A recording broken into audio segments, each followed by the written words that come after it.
Makahanya haramita shingyo Genji saibo zagyo jinhanya haramita jishoken gon Gai gudo esai gu yaku shari shiki fui gu fui. Of Master Ikkyu it is told that he was drinking thick green tea while a tremendous thunderstorm was raging outside. He was just finishing his last sip when lightning struck and hopped about in front of him. Master Ikkyu slapped the tea bowl over it smartly and thus imprisoned it. Lightning began to feel sorry for itself and begged to be let out. The master, pressing the tea bowl down firmly, refused. On being entreated again on grounds of compassion, the master agreed to set lightning free on condition that it would never again strike the temple complex. Lightning promised, and indeed to this day has kept the promise, now some 400 years. This is a story about, or that involves Master Ikkyu. And Master Ikkyu is one of a select group of Zen masters in Japan, others being Masters Bankei and Hakuin, for example, who are well loved in the general community and are well known above and beyond the sort of Zen or Buddhist community. These are people who have become national figures. And Ikkyu presided over and was Lord High Abbot of Daitokuji, the great training monastery in Kyoto, at a period when of particular civil unrest, and in fact the temple complex had been burned to the ground, and at the ripe old age of in his 80s, he was instructed by the emperor to oversee the rebuilding of the temple complex Daitokuji. Which is sort of ironic, actually, because much of his life he had spent in criticism of the establishment, of the Zen Buddhist establishment. Very much an outsider. Maybe that was part of his appeal too. He was a great poet, but also vociferous in his criticisms as well. So it's sort of ironic that he ended up overseeing the great institution that was Daitokuji. However, a great Zen master he was, and despite his, or maybe because of his maverick character, he's well loved and well remembered as well. So here we have a little story associated with him, and I think we can obviously, because this takes place in Daitokuji, we can presume that this is towards the end of his life. And there he's drinking his cup of green tea, just coming to the end of it.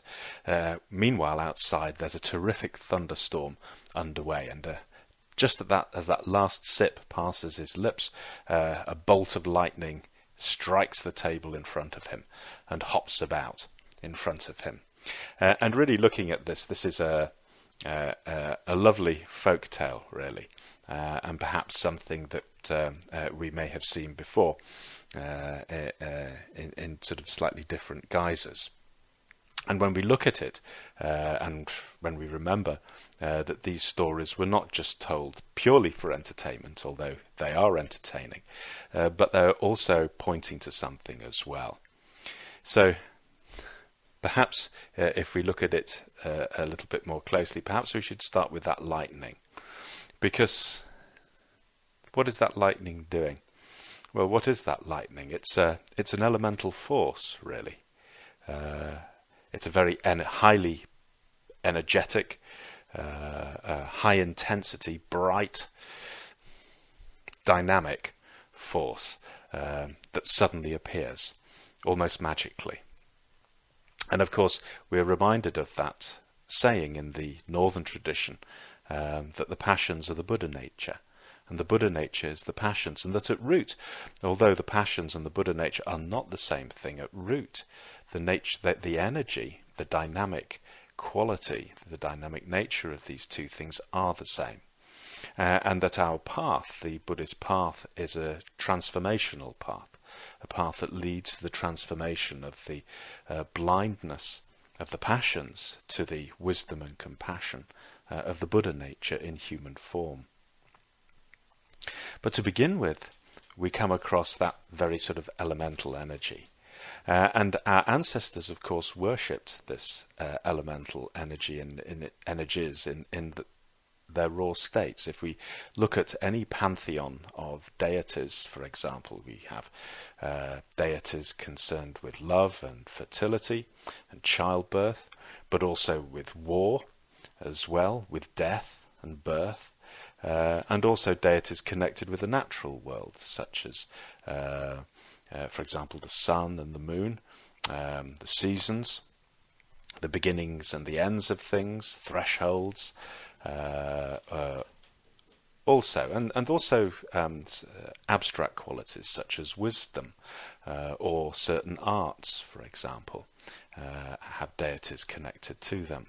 And even in Christianity, although there's one God, actually the roles of the saints in Catholicism, for example, took over this variety, this myriad. And in a sense, what we have is the differentiation of this basic energy. And this is very much understood in Buddhism too, and certainly in Zen. That what we have is this one gold, as it's put in the bull herding pictures, that pervades all of nature, and yet this one gold has myriad forms. It informs all forms. And Venerable Myokyo-ni always used to, when she talked of the Buddha nature, when she used to give a sort of working definition of it, she always used to describe it as the informing information. And really, when we look out into nature, when we look at nature, whether in ourselves or outwardly, we can see what she means, because we use the English term nature, sort of with a capital N, can mean two things. One is that we, for example, use it in reference to the natural world, so it could be animal behavior and plant behavior, and the physical laws, the mountains and forests and so on, and the solar system, etc. This is the natural world. And people who go to visit, or I remember when Venerable Myokyo-ni was alive, on a Saturday evening, we at Shobuan, the temple, would be a night off zazen and watching some TV, and usually it was a recorded program, and 4 times out of 5 it would be a natural history program, often one of those David Attenborough ones, and she felt very much, and I've heard this said from several quarters, several people, Zen teachers and Zen masters, that one of the predicaments of modern humanity is that we've become denatured. Not that our nature has changed, not at all, or that realistically we could ever escape from nature, but we've become less aware of it, and we listen to it less often, being more preoccupied with my own likes and dislikes and how I like things to be, and with my own self, that we neglect that informing information. And again, if we look out at something that is alive, let's take a tree, for example, in the garden, we see it. We see the trunk and we see the branches, and we over a period of time we see the flowering, and we see the fruit or the seeds that it produces as well, and that it goes through this cycle every year. And that's what we see. That's nature that's visible. But there's a nature that's invisible as well. And if, for example, we take one of the seeds that falls from a tree, a nut, and cut it open and have a look inside, do we see the tree that seed might become? No, we don't. But what is there? And we know it's there. What is there? And we can call it genetic, or we can call it karmic, doesn't really matter. What is there is the informing information. And I don't even mean the DNA exactly, because the DNA is just a chemical compound. Information is not in a place. It's non-local. It's a pattern. It's a series of patterns that unfold when the conditions are right for it to unfold. And this is a very basic understanding in Buddhism, and certainly in Chinese Buddhism. And of course, Chan and Zen come from China, or sprung up, or evolved in China. So we have nature that's visible, and we have nature that's invisible. And if we imagine that informing information is a principle, and we call it a principle, then that principle is the Buddha nature. And this is what she meant when she said that the Buddha nature is the informing information. And it's not just the seeds and nuts of trees that have informing information. All living beings have this informing information, and that includes us too. As well as having that information, it also needs some kind of animating principle. In the past, this would have been called a spirit, and it also obviously needs a body within which to manifest. And so, in the old view, Western view, you had this triplicy. You had the soul, which was the information. You had the animating principle, which was the spirit, and then you had the body as well, which is the place of manifestation. The body was the outer visible manifestation of nature, but the spirit and the soul were the invisible information that informed the visible form. Now, because we can think in this abstract way, we tend to then divide these three and make them into three separate things, thinking that they exist independently. But in Zen, we're very clear that nothing is independent, not truly, and certainly nothing is separate, because that would be akin to talking to the existence of a self, which is of course denied in Buddhism. So those three are merely three aspects of the one thing. So the Buddha nature is the visible and the invisible. It's the whole thing, all in one go. And of course that nature is cultivated, or nature can be cultivated. And in the human form, although the physical body grows up, actually the nature that produces our personality, what's known in Buddhism as the skandhas, the 5 skandhas, that doesn't just automatically grow if fed and nurtured. It has to be trained. And this is very much that Eastern view, that we do not just become human, that because we have developed a peculiarity, what in Buddhism is known as the delusion of I, that it actually stands in the way of that development.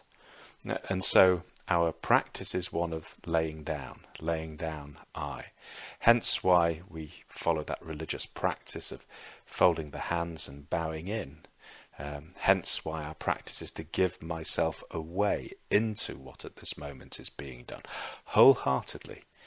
What I like about it or what I don't like about it is by the by. If this is what the situation calls for, then it's the situation that's king or queen that rules. We are part of this situation, naturally, so we do matter, but I am not the whole situation. And as we begin to cultivate this way of looking at it, then all my reactions, one by one, come up, but those have to be endured, and still we hold together and obey the situation. And over that time, there is a sloughing off of that delusion. It begins to melt away, drop off, dissolve. Use whatever more metaphor you like. And as that begins to happen, then it clutters the heart less and less, and the heart opens, and that nature of one's own heart and the nature of the situation is recognized to be one and the same. And hence why in the Mahayana Sutras it says that the heart rolls with the 10,000 things, and this rolling is truly mysterious. And the 10,000 things is the Chinese way of saying all phenomena or all situations. So there is this elemental energy, which in itself is neither human nor inhuman, but is a human. It was there long before humanity came down from the trees, and it'll be there long after we're forgotten as well. It's there. But whilst we are here, we have the opportunity to assist that energy to fulfill itself within the human form, within our humanity. So the human form is the physical form, and our humanity is the spirit and soul. That's the informing information for the human form in that. And of course, what is that humanity? It's the highest, what is considered the highest or the greatest that it is to be human. Here in the West, we tend to think that humanity is flawed. That's our myth. But in Buddhism, it's a different narrative.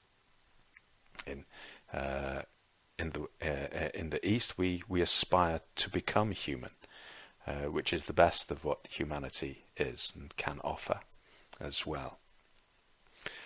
So, coming back to our story then, having said that and remembering that lightning there has come down, it's elemental. And if we look at how it behaves, he was just finishing his last sip when lightning struck and hopped about in front of him. And if we imagine that scenario, we can see it. What was that? What was if we allow the lightning to have a little bit of intention, and in our stories, of course, we do.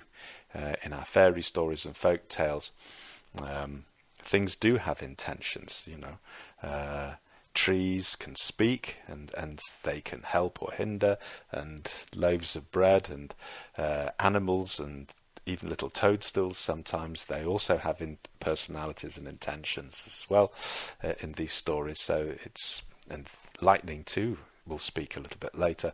So lightning too has an intention. What was its intention? Well, in a sense, maybe it was trying to frighten him, with its very bright and very bold. Maybe it was trying to carry him away, test him in some way. And we can certainly see when we look at it that it has that classic characteristic that we find in many, many tales, that of the trickster. And here in the West, in folkloric terms, often the trickster appears as the devil. And this isn't Satan in the biblical sense, but the devil or a devil in a folkloric sense. And it's quite fascinating because the devil in folklore very much has that role of trickster, and he appears at certain very specific times. It's very rare in those stories that he just appears for no reason at all. Either he has been summoned, and he may be summoned indirectly.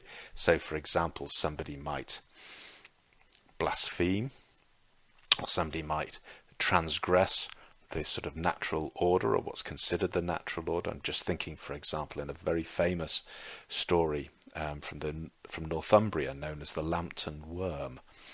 It's not the devil so much, but the worm or the dragon that appears in the story. And if you Google it, you can look it up. But it appears because the son of the wealthy man goes fishing on a Sunday.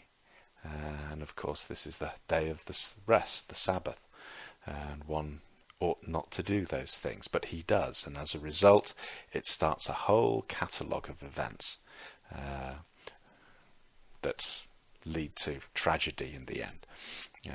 And it's quite a good story actually, but anyway, not for us this time. But it's just an example, and there are plenty of those examples of how something we do when we no longer obey the situation, when we no longer obey the natural order, when we've lost contact with it, when I willfully go against it, either through ignorance or through intention, and then something happens as a consequence of that.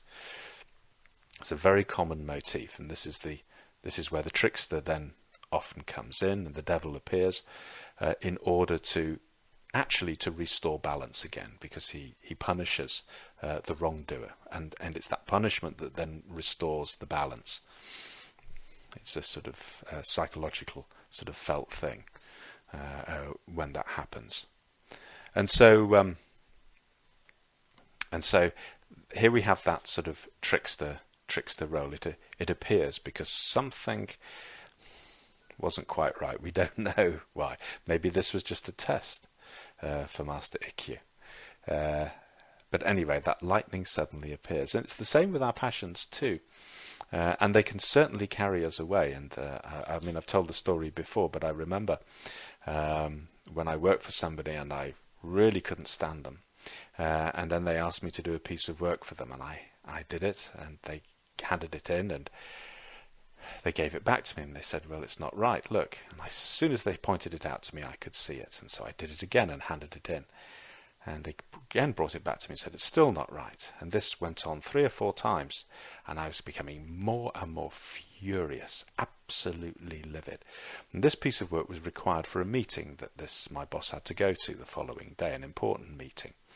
And I had to stay late to get it finished, and particularly as I just simply wasn't getting it right, and I could not understand it.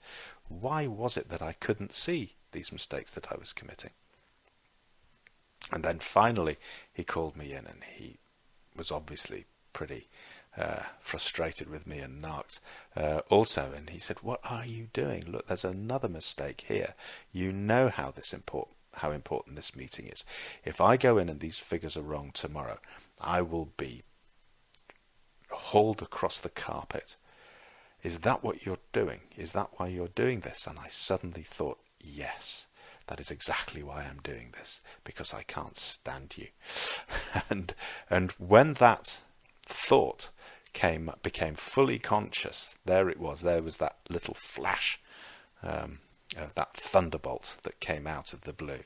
My goodness. And having now been caught in that cup of consciousness, instead of just being carried along by the fear and the fury, now being, for that moment, just being caught in a moment of consciousness, I took that report, went away, 10 minutes later, brought it back. It was fine. And then I went. And this is how these things go. When something goes underground like that, it doesn't go away. It still lurks in the background, influencing us from a distance. And it was an important lesson. It really made me realize just how powerful the unconscious is, and how directly it can influence us in our waking lives and in our waking actions.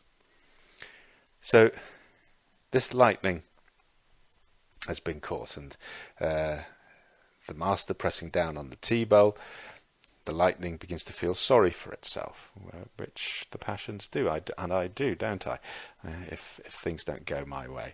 First of all, I'll get hot and blustery, and might shout and bang the table, and if that doesn't work, then I sort of go the other way, don't I? Sink down into one of my depressions. Why me? Fascinating, really. I mean, if we really just really observe our own behavior when we are influenced by the passions. Buddhism is not about escaping or becoming cool. It's actually about discovering the nature of our own heart and what's going on in our own heart and how the heart functions in all its circumstances. And we can see that there's a sort of, well, you can see it in children and in adults too. If you imagine the small child comes into the kitchen and there's mum preparing the meal, and there's the shiny knife, the big bread knife, and the eyes widen and said, "Please, Mummy, may I have that?" And Mummy says, "No, you might hurt yourself." Now, that's the first knockback for the child. It has learnt and been socialized that if it wants something, if it smiles and says please, then it usually gets what it wants. But before it learnt to do that, then the very young child will just say, "I want." And now this is what happens to the child. The learning goes backwards. And so it goes back to the last thing that worked, and it says, "I want that knife." And Mum again says, no, you cannot. You'll hurt yourself. Now that has failed too. And what happens when, before, the child had learned to say, I want, and got what it wanted? Wah! It goes back to that primordial cry, which used to bring the adults running. It used to bring the parent, usually the mother, running for feeding or nappy changing or to be given a hug or whatever it was that the child wanted. And so this is how the passions work. They become, as we grow older, we learn to manipulate, and they take over our cognition, and they operate through that way. But if that gets blocked off, then it takes a step back to the last thing that worked, and if that gets blocked off, it goes back to the one before that, and so we go backwards, back to that primordial, wah, when the whole thing just explodes out like a thunderstorm, which is what we have here. And so here's lightning still stuck under the tea bowl, and the master pressing down firmly, refusing to let it go. It's a good pointer for our working with the fires. Every time that it comes to it, we really have to go with it, because if it's an old habit, it's amazing how they resurface from time to time, and sometimes completely out of the blue. And it's so easy to think, oh, just this once I will skip Zazen. Just this once I won't bother, or whatever it might be. It's so easy to do, and of course, having done it once, then it doesn't take very long for it to pick up a real head of steam. It's now discovered that it can bridle itself and stretch itself out. This is where the forms come in, and that cultivation of that good form is tremendously important, and it needs to be thorough. However, it must not go into cruelty, and there has to be a real feel for it, a real warmth for it. This is where the humanity comes in. And so, on being entreated again on the grounds of compassion, the master agreed to set lightning free, but on the condition that it would never again strike the temple complex. And I remember Venerable Myokyo-ni telling a story of how she learnt to touch type with all 10 fingers, or 8 fingers, 2 thumbs. This is obviously long before we had sort of computer software that would teach, and what you used to do is you had your typewriter, and you fixed a wooden board on the top of the typewriter so that you put your hands underneath onto the keys, but you couldn't see your fingers, and you lay the typing book on top, and then you went through all the exercises, ASDF, ASDF, and ASDF, and all that sort of thing, and so on. And you worked your way through all the exercises, and by the time you completed them, you took the board away, and you were typing. Now, for years before that, she could type, but like a lot of people, she typed using their 2 index fingers and watching the keys. But to copy type, you can't look at your hands because you're obviously looking at what you're having to type up. And so she realized that it would be a good opportunity to learn to touch type properly. So she got the book, she got the board, she set it up. She worked from page 1 right the way through to the end of the book, took the board away, began typing, and within about 5 minutes, the old habit tried to resurface again. She went back to using the 2 fingers. So she put the board back, started again at the very beginning, and went through the whole exercise book again. Again, she took the board away, started typing, but within 10 minutes, the old habit had resurfaced again. And she'd gone back to using the 2 fingers rather than the new skill. So again, the board went back, and again, she went through the whole thing. And again, she started typing, and again, within 10 minutes, the old habit still resurfaced. So then she sat back, she took an alarm clock, and she set it for 10 minutes time. And she spoke out loud, and she said, right, she said, you've got 10 minutes, and if we haven't switched over to the new habit within then, we start right back at the beginning. And we'll keep doing this until it works.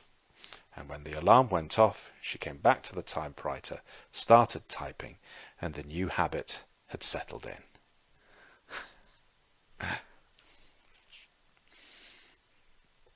The master agreed to set Lightning free on condition that it would never again strike the temple complex. Lightning promised, and indeed to this day has kept the promise, now 400 years. And we have no reason to doubt the veracity of that. We'll leave it there. Yate haraso yate boji so akanya shin